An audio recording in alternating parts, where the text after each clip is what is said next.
My friend, higher consciousness is not of God. Christ consciousness is dangerous and based on doctrine, theology of demons. I'm gonna assume that you are Christian. I too identified as Christian up until probably last year. I was raised Seventh-day Adventist, which is a Christian denomination that came from Protestant and Baptist, but also observes the Sabbath like Judaism does, because the fourth commandment says, remember the Sabbath to keep it holy. And Judaism has been around for so long, and Jesus was Jewish and he observed the Sabbath, and that hasn't changed over time, which is why Seventh-day Adventists believe that Sabbath is Saturday, and so we don't work, we don't do anything on that day. I followed this up until COVID hit. Once COVID hit, I couldn't go to church anymore because everything shut down. And it's interesting because my mom said in the end of days, people won't be able to go to church anymore.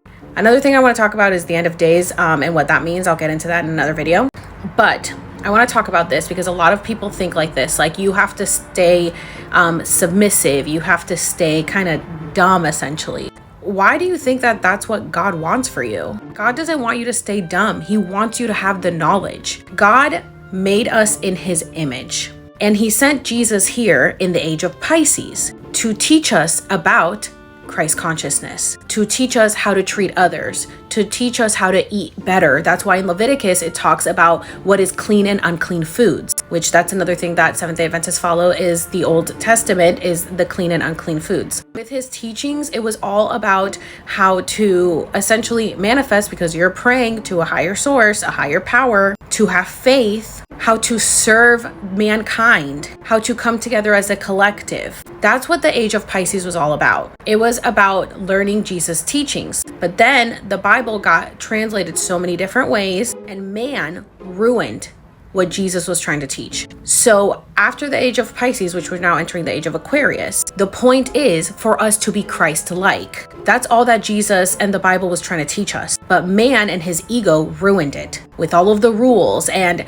I'm sorry, but Christianity does not act Christ-like. When I was growing up and my mom would tell me, you can't do that, God is going to be angry at you, you're going to go to hell, I never believed it because that is not Christ-like to me. Why would God bring me to this earth if he made every person to then condemn me and make me hate my life? I never agreed with the teachings of Christianity, but I was manipulated and brainwashed to believe it, thinking that was the right way. What's interesting is I was always obsessed with this sign as a kid, the yin yang sign, and I had no idea what it meant. It was just inside me. And my mom made me stop because she said that's not of God. But yin yang just means that balance is beautiful, that nothing is superior than the other, and that one cannot exist without the other. It's all about balance. And that is what going into the age of Aquarius and all of us raising the frequency means, that we are all one.